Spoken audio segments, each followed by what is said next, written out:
Night of May 17th, 1987. The sea is flat, heavy. USS Stark is moving slowly when suddenly, boom! No one understands what just happened. The ship jolts violently. Lights flash once, then go dark. On the port side, fire erupts. Smoke bursts outward. The alarm siren screams without stopping. General quarters! General quarters! On deck, someone shouts, "Fire on the port side!" Inside the ship, footsteps pound through the corridors. Steel doors slam shut.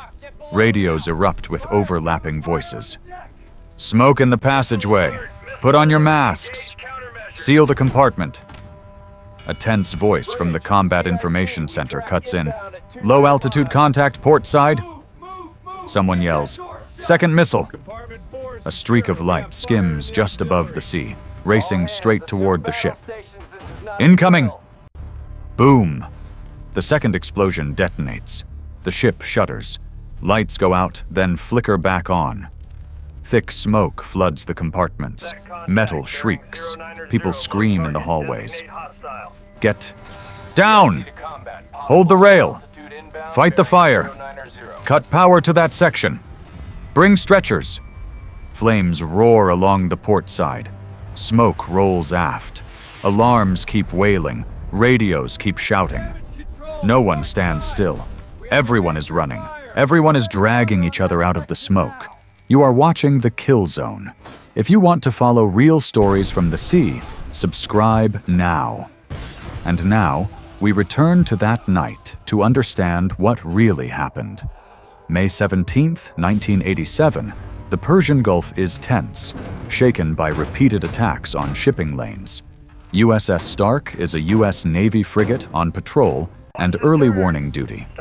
The watch seems routine. Calm seas, limited visibility, radar contacts appearing and disappearing.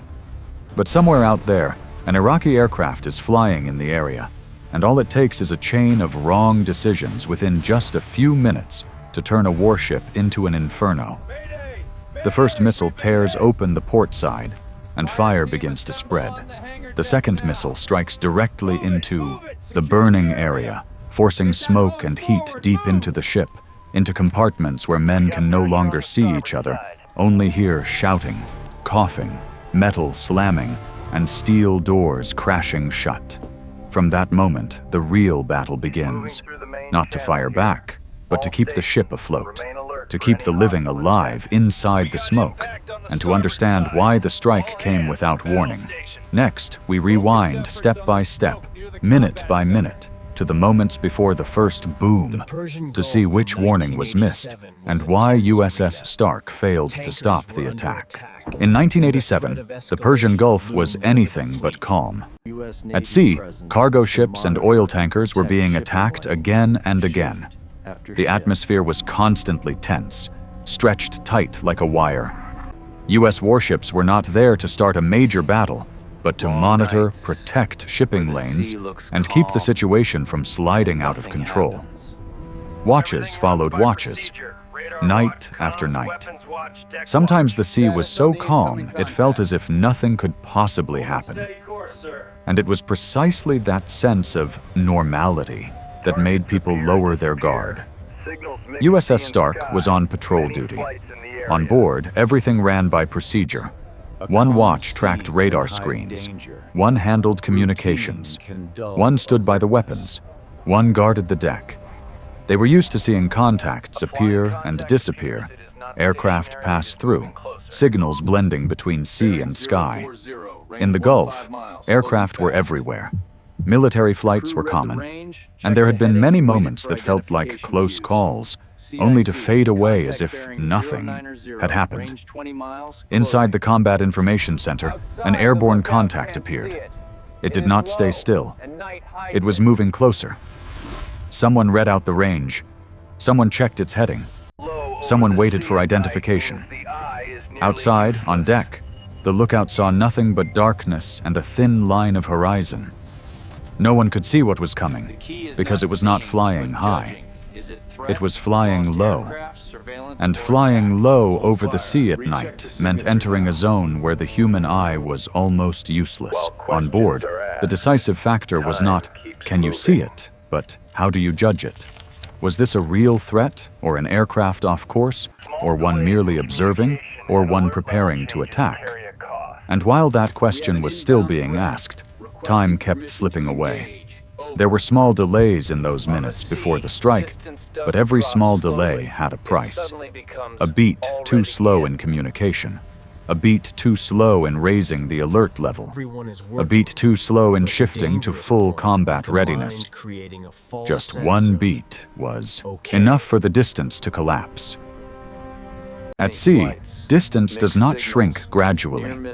It shrinks suddenly. That night on USS Stark, everyone was still doing their job. But there was one dangerous factor. When a warship lives under prolonged tension, the human mind creates a false sense of, it's okay. Vigilance turns into routine. People begin to believe that this situation, like all the others before, will simply pass. And at the exact moment that belief takes hold, a wrong decision can slip through. What made this incident such a shock was not only that the ship was hit by a missile, but that it was hit in a situation many believed was not that serious. A modern warship, with radar, trained crews, and defensive weapons, allowed a strike to get that close. And after the impact, the consequences were not on the surface of the sea. They were inside the sealed compartments, where smoke and heat killed faster than anything else. You will hear many explanations about equipment, procedures, commands, and alarms. But the core of the story lies in those few minutes: a target approaching, a series of assessments, a series of reactions, and a deadly gap between recognition and action. That gap was just wide enough for the missile to get through. And when the explosion came, everything changed. There was no more politics, no more right or wrong on paper. On board the ship, there were only two tasks left: save the crew and keep the ship alive.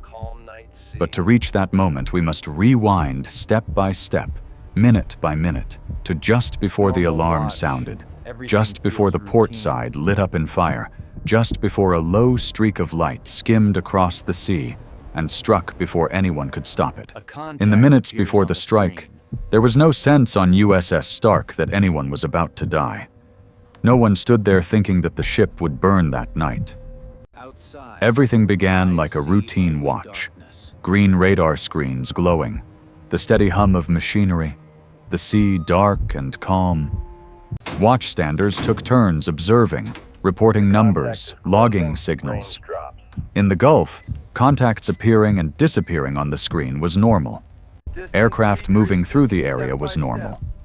And it was that very sense of normal that allowed the most dangerous moment to pass, without any alarm cutting through. Inside the Combat Information Center, a bright contact appeared. At first it was far away.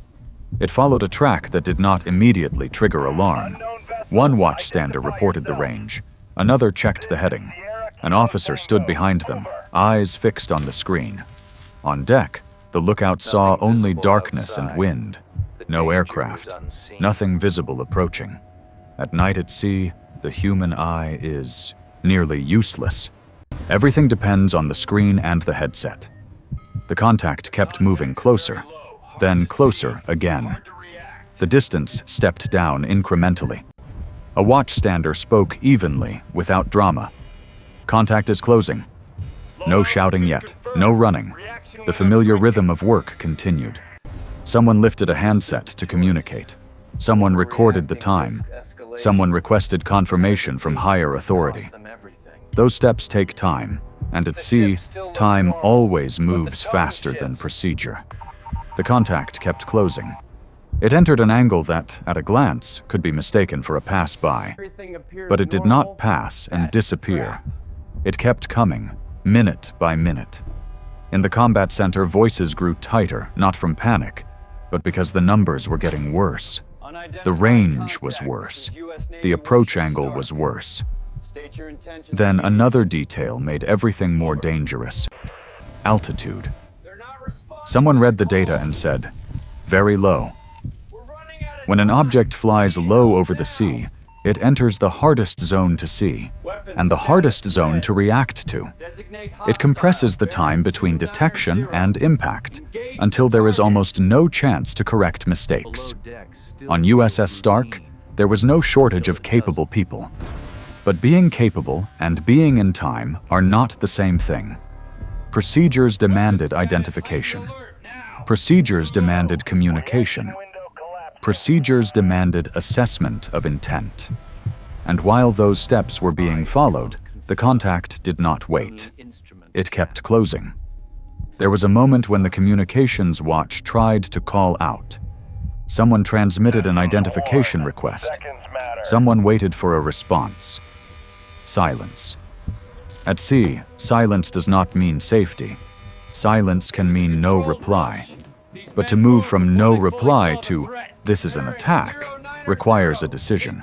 And that decision does not always come quickly, especially in an area crowded with actors and misunderstandings. The contact moved even closer. No longer a distant dot, but a presence pressing into the danger zone. In the combat center, voices overlapped. Someone said, "Sound the alarm." Someone said, "Not certain yet." Someone said, "Wait." Not because they wanted to delay, but because they were caught between two fears, reacting wrongly and reacting too late. And if you remain between those fears for too long, you pay the price of being late. On deck, the wind still blew. The sea remained calm. Lights stayed dim. Sailors stayed at their stations, doing their assigned tasks, because no order had been given to shift to the highest state of readiness. Until that order comes, a warship still feels like a ship operating normally. And that is the most frightening condition of all. The most dangerous threat often arrives when everything still looks ordinary. Then someone in the combat center said the words everyone dreaded. "It's too low." Those words cut sharply because too low meant reaction time was being stripped away. Too low meant that if something was launched, it would fly low as well, skimming the sea, extremely hard to see and even harder to stop in the final seconds. In the last minutes, everything began to compress. Someone called down to the weapons spaces. Someone ordered defensive preparations. Someone repeated the range. Someone repeated the heading. Short phrases, rapid now, no longer calm as before. And there was a moment when the ship should have fully shifted into a state of imminent threat. But that moment slipped by inside unanswered questions. At that same time, far out, the aircraft dropped lower, held its course, held its speed. There was no need to see it with the naked eye. Its behavior on the screen and its maintained altitude told the story. At sea, that posture means a closing run, and a closing run always has intent. Then the worst thing happened in silence. No gunfire, no bright lights, just a subtle change in the reporting rhythm, as if someone swallowed hard.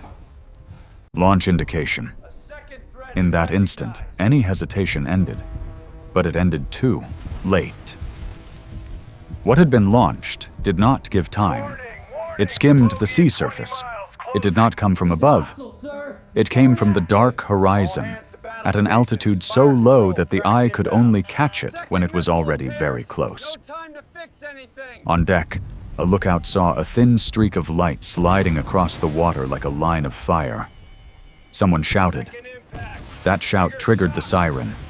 The alarm wailed, and the ship entered seconds governed only by instinct. People dropped down, people grabbed rails, people ran to stations. Masks were pulled on, compartment doors slammed shut, each steel door locked with a sharp click. Those clicks were not ordinary sounds. They marked the boundary between life and death. The first missile struck. It hit the port side. The ship lurched. Steel rang. Fire burst out. But there was no massive explosion at once. The weapon penetrated inward, leaving fire and smoke behind. And that delay in explosion made many underestimate the true danger. Because what kills on a warship is not only the blast, but smoke, heat, and fire spreading through sealed compartments. Smoke poured in. Corridor lights flickered. People coughed and shouted names. Some ran away from the fire. Others ran toward it to pull crewmates out. Over the radios, voices overlapped. Smoke in the passageway. Fire on the port side. Put on masks. Seal doors. Bring stretchers. Cut power. Short phrases, short orders. No one spoke at length. No one asked why. There was only one task: act. And just as the crew was fighting to stabilize after the first hit, a shout cut through everything, freezing blood in the veins. Second missile! A second streak of light appeared, skimming the sea, heading straight for the ship. There was no pause to breathe, no time to correct. It struck directly into the burning area. Then the second explosion detonated. The ship shook. Smoke thickened. Heat drove deeper. Fire intensified. Compartments that had been passable moments before turned into walls of smoke. Doors that could still be touched moments earlier became searing hot. From the moment the second missile hit, the story shifted into a different phase. It was no longer about being struck. It became a fight to survive inside a burning ship. And to understand how those two strikes were able to get so close, we must rewind again to the critical moments just before the alarm sounded. Who saw what? Who called whom? Where hesitation crept in? And which instant slipped by one beat too long, before everything turned into fire and smoke? After the second explosion, there was no longer a battle on USS Stark, in the sense of returning fire. On board, only a different fight remained.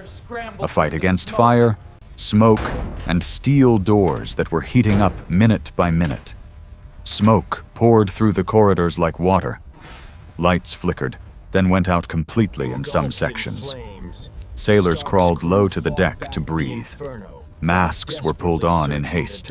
Hands clutched railings, pipes, anything that could guide them through the darkness. Voices echoed inside the hull, calling names, calling positions, calling for extinguishers, calling for stretchers. Over the radios, commands overlapped, short and sharp. Close the compartment. Seal it. Cut the power. Fight the fire on the port side. Get the wounded out. Some compartments, when their doors were opened, blasted smoke straight back into faces. Some men retreated, changed direction, took another route.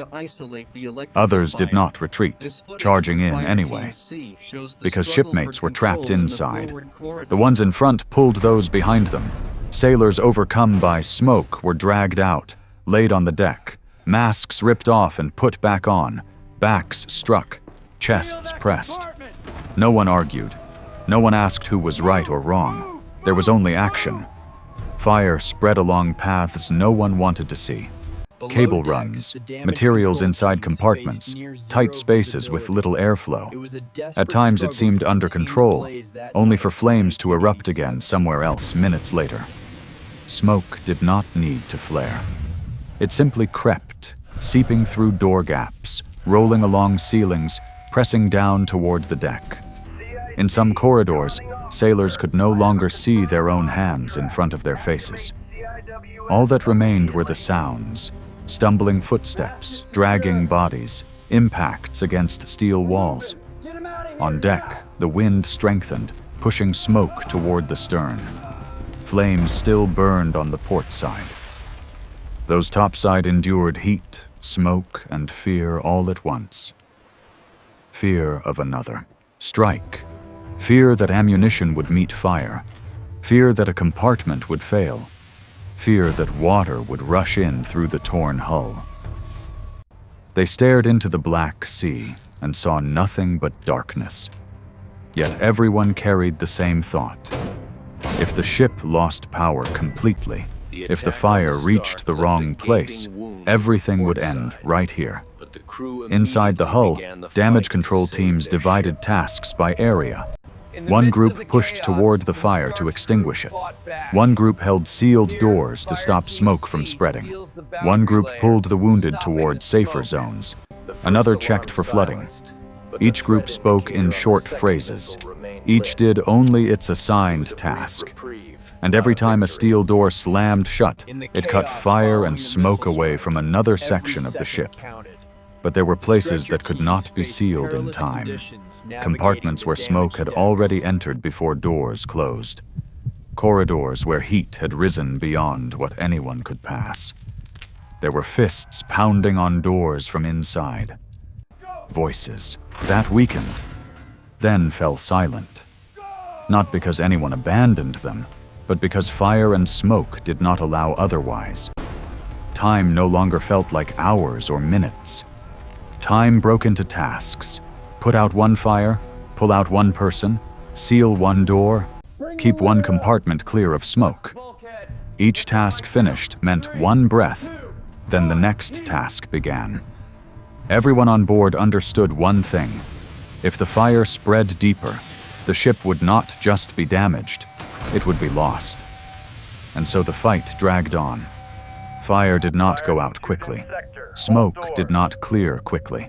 Hit compartments became forbidden zones. Crews had to detour, take alternate routes, open doors in less dangerous positions to feed hoses and extinguishers inside. At times, water sprayed into mist, but the mist met heat and turned into scalding vapor that stole breath. Sometimes it felt like control had been regained, only for another hot spot to flare elsewhere. Life aboard the ship became a matter of rhythm. Do not panic, do not freeze, do not give the fire time.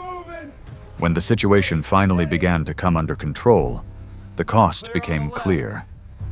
Wounded sailors lay along sections of deck and corridors deemed safe. Some were burned. Some were overcome by smoke. Some no longer responded. Names were called, shoulders shaken, masks pulled down, then back up. Each time there was no response, the ship fell silent for exactly one beat. Then someone clenched their teeth and kept working, because others still needed to be pulled out. When the ship reached minimal stability, USS Stark did not sink. But it was no longer the same. It was no longer a ship on patrol. It was a torn steel hull, carrying the smell of smoke and burning, alarms still ringing in the ears, and a list of names that would not return. Casualty numbers were not something anyone wanted to say aloud at that moment. But they were there, heavy as stone. 37 dead, 21 wounded. And those names would stay with the ship longer than the scorch marks. What followed were hours of withdrawal and rescue. The ship had to be brought to a place where help was possible. Burned sections isolated, dangerous areas controlled. Everything returned to procedure. But this was no longer normal procedure. It was procedure after disaster. Accounting, reporting, first aid, evacuations, system checks, hull inspections, compartment by compartment. And then came the part everyone knew was inevitable. The question of why. Why the target got so close. Why detection did not turn into timely reaction. Why defenses were not activated in time. None of the answers made the weight any lighter, because whatever the explanation, the truth remained on the ship. A surprise strike, 2 hits, and a night of fire that did not end quickly. Some would call it a mistake. Some would call it a misunderstanding. Some would call it war. But for those who crawled through smoke, dragged shipmates through burning corridors, and shut steel doors with bare hands, that night had only one, meaning, at sea, everything can change in seconds. One moment you are on patrol, the next you are fighting just to breathe. And this is the coldest truth left after the fire goes out. A ship doesn't always lose because it lacks strength. Often, it loses because it lacks time. One beat too slow in judgment. One beat too slow in shifting readiness. One beat too slow in action. Just one beat. But at sea, one beat is enough for a missile to strike the hull, enough for smoke to flood a compartment, enough for a name to become a memory. In your view, in a situation like USS Stark, what is more dangerous, the attacker or the moment of hesitation before a decision is made? Leave your thoughts in the comments. And if you want more real sea stories told in this direct, no-frills style, subscribe to the channel now.